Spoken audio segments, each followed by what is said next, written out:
Now, this moment, right now, is all there ever is. Any book on happiness is likely to tell you to set clear goals on what you want to achieve and then work towards achieving them. The problem is it doesn't really work. You might become a millionaire by the time you're 40, but then you realise you haven't been able to sustain a happy relationship. Or when it doesn't work out, you feel lost and blame yourself. The philosopher Alan Watts made the point that when you listen to a piece of music, you don't just skip to the end because that's where it all comes together. You don't just read the last chapter of a book because that's the climax. Yet in life, we're so obsessed with endings. So you study for these exams and you go to this university and you get this job and you work your way up to what? Eventually you reach some position in your 50s and you think, is this it? Is this the thing? Is this what I've been working for? And you forget that maybe life should be more like a melody. And you're supposed to be dancing. This is the place where for me the melody began. As a child, I would come here with my younger brother and watch the boats going in and out. Together we would climb, hike, camp, kayak and swim.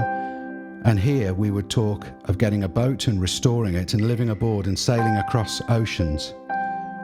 We scattered his ashes from the footbridge over this river, where as children we had stood together and yearned for the chance to sail oceans together. Whenever I am on the sea, I feel closer to him than I ever can on land. I know he's out there, travelling the oceans ahead of me. I touch his soul.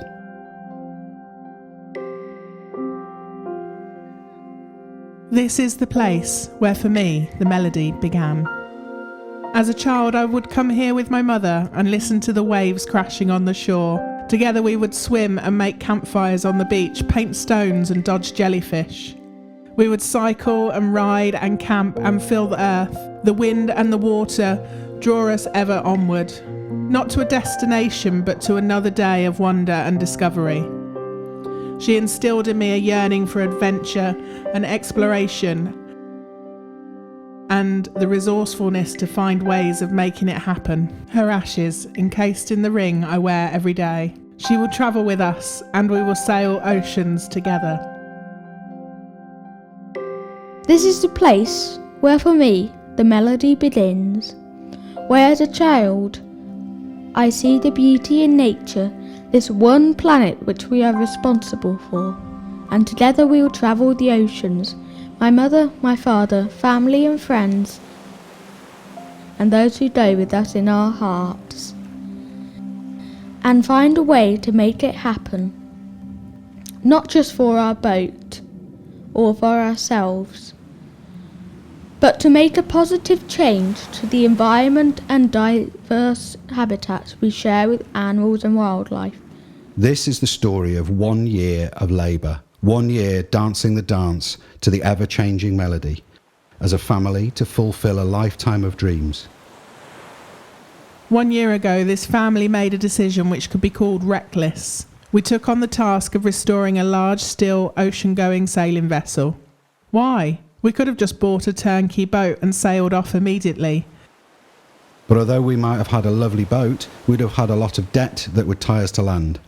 When we found melody, we knew we would rather invest our time and energy into this vessel than our money into a different boat. She had character, a sadness, a longing. The Welsh word hiraeth has no direct translation into English. It's a word which conveys a deep longing, a sadness, a homesickness of a type. Melody had a sense of hiraeth for the sea. She longs to be back there just as we do. She's a 38-foot long vessel designed by a renowned naval architect, John Teal, and built by FL Steelcraft, a long-standing Welsh builder of superb steel vessels. She has a pilot house to hide in when the weather gets rough. She has a well-protected rudder and propeller. And she has a properly ballasted foil-shaped swing keel and a cutter rig, making her a proper sailing yacht. She has been ashore for somewhere between 16 and 20 years, and time has not been kind to her. The wet, salty chain was left in the anchor locker in the bow. The wet, salty dock lines and fenders were left in the aft lazarettes, and the interior woodwork had suffered from sun bleaching and dripping hatches. So the work began. Assessing the scale of the work needed, Dismantling the running rigging. finding out what worked and what was too far gone to repair.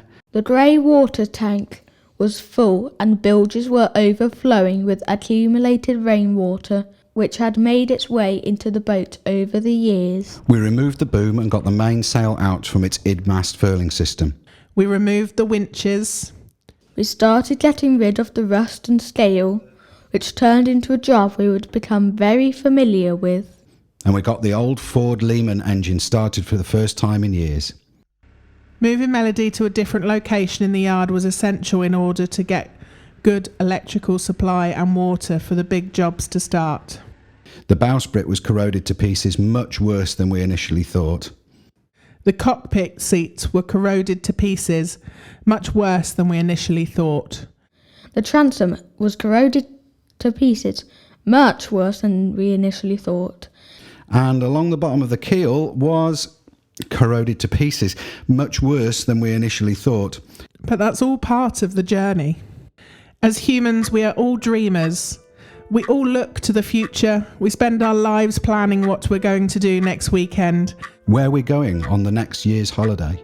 What's happening next Christmas? next birthday.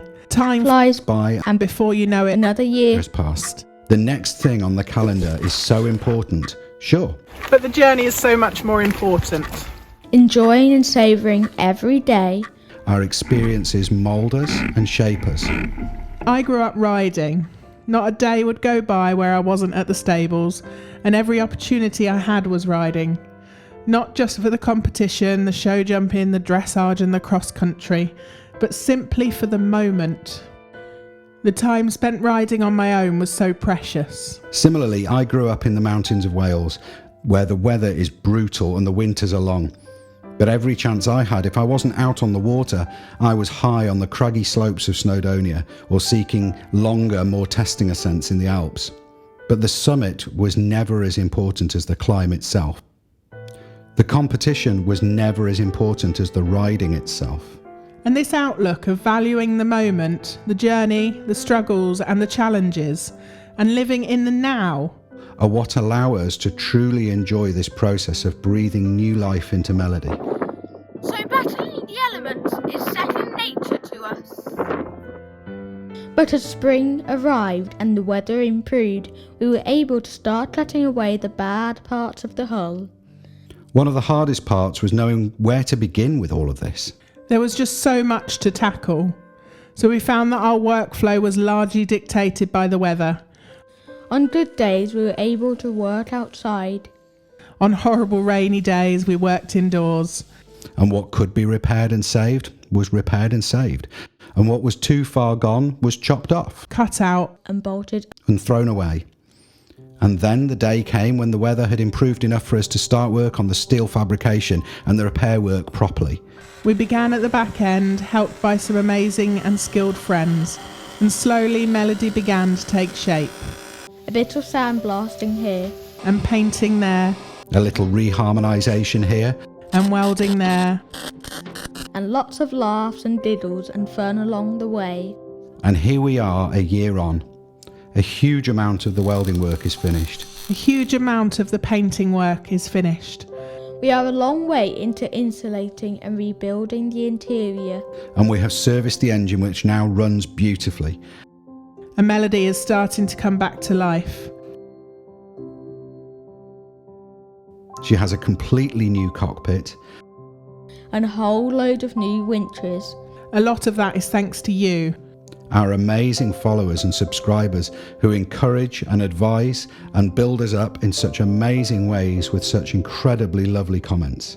And of course our patrons' coffee and PayPal donations and unbelievable generosity of those who have bought things from our Amazon wishlist. This journey is not one we ever expected. We knew it was going to be hard, frustrating and stressful. But we never expected to gain such a huge family along the way. Every day we look at each other in wonder at the kindness you have shown us and the help you have given us. We value you all so much more than you realise. and we are genuinely so pleased to have you along with us. Not for the destination, Not for the last chapter, The final verse, the landfall after passage, but to reflect on those who have inspired us a little. to live, love and laugh in every moment. to be blown away by the sunset, To relish the raw sailing the family time, and the solitude. The beer and pizza To be vagabonds and wildlings through the blood. sweat. and the tears. So we thank you. Thank you very much. Thanks very, very much. Thank you so much. Now, this moment is all there there ever ever is. is. is.